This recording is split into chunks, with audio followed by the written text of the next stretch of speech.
Gabe Vincent and the Miami Heat just tied the series up. Gabe Vincent, over these past 2 games, has been shooting out of his mind. Today, he scored an efficient 20 points. I believe a little more than 20, 22, 23. That doesn't matter. Every time Gabe Vincent touched the ball, something productive happened.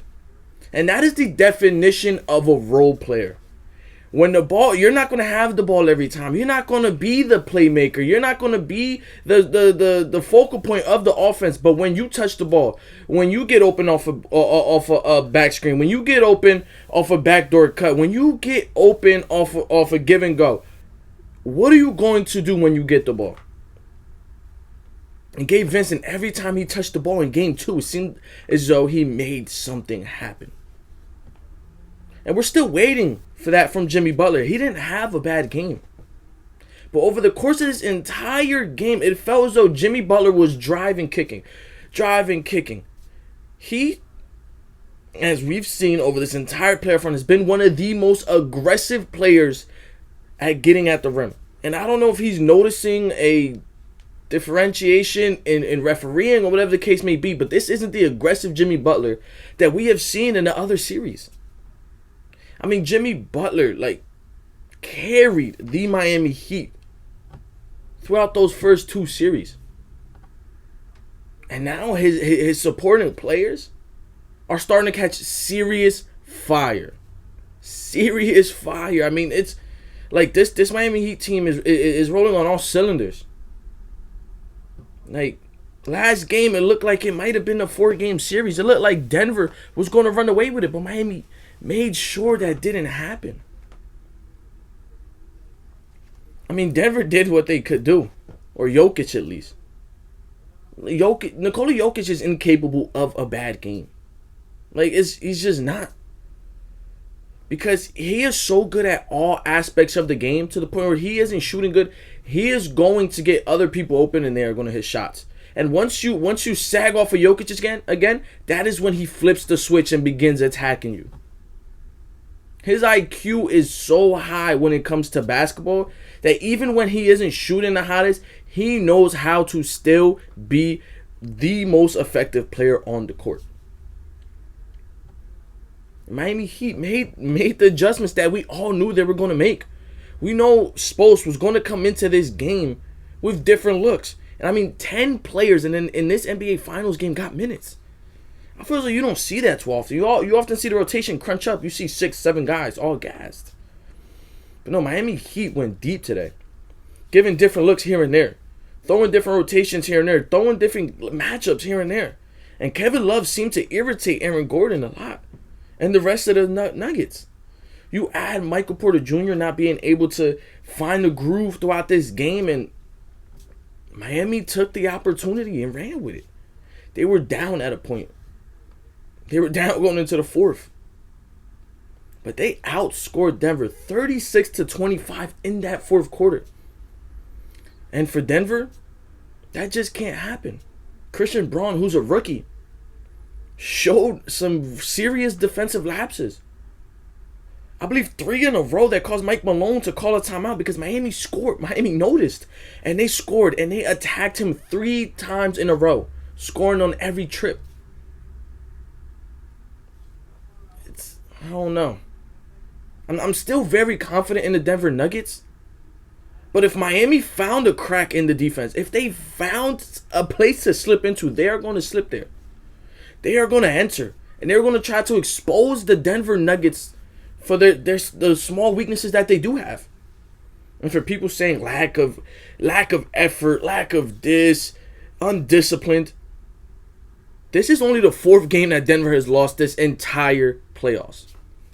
And they faced some pretty good teams. Lakers, Suns being 2 of the more prominent ones. If for people overreacting to this loss, it's time, relax. There's a reason Denver Nuggets are in the finals. There's a reason they swept the best defense in the playoffs. There's a reason they exposed the shortness and depth of the Phoenix Suns. They are a really good team. And like I said in my preview video, Michael Porter Jr. is an X factor to that. Aaron Gordon is an X factor to that. So you have to get them going early. Because as we've seen in this game, Michael Porter Jr. not having the touch, Aaron Gordon not being as effective as he was in game 1, shifted this entire game. The entire game. And Miami took advantage of that. Max Strus shooting 10 shots in this game, all of them being three-pointers. 4 for 10. Gabe Vincent adding a couple more. Duncan Robinson adding a couple more. I believe Jimmy Butler hit 1 or 2. Miami hit 17 threes on 50% shooting. So obviously they found something in Denver's defense that they're trying to expose. And it worked in this game. But I'm still confident in the Denver Nuggets. If it changes, and I have to admit my wrongs, you'll see it. I will say I am wrong, but for now, I'm still confident that the Nuggets can pull this out in 6 games. But it's going to take some changes. I mean, like I said, Christian Braun has to be better on defense. If he wants to get minutes, if he wants to help some of his guys have a moment on the bench to gather themselves, to regain some energy, he has to be more effective. Jeff Green is a veteran, but at times he wasn't the most effective guy on defense. Michael Porter Jr., who I praised in the first game, had some defensive lapses.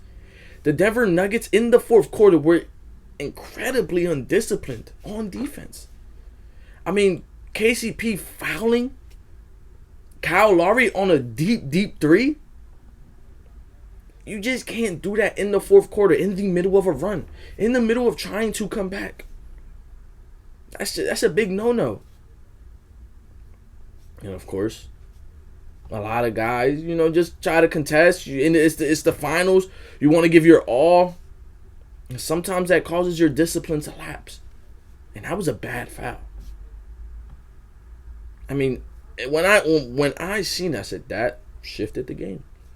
You gave a team 3 free points off a bad shot at the end of the shot clock. But I'm excited for the rest of the series. Like, I really am. Like I said before, there's people on Twitter saying the most boring series. This series is garbage. Even though Miami won, the Denver is still overpowering. Like, you can have your predictions. But, like, this is a good series. These are the same people saying the Warriors are... When the Warriors swept the Cavs, was that a fun series? I mean, games were close. Personally, I enjoyed the series. But would you guys rather see that over this series, over 2 teams that may be a little less star-powered, but playing really good basketball? Like, it's confusing. A team getting swept is exciting. It's groundbreaking. It's views. This is the end of third. But 2 teams like constantly making adjustments, constantly making changes, constantly getting contributions for all these different guys. Like, this is really good basketball. How is that not entertaining? I don't know. But like I said, man, I'm giving reviews after every game. Follow all my social media platforms. My Instagram is showing a incredible growth. Keep showing love, man. It's been your boy B-Riv. God bless. See ya.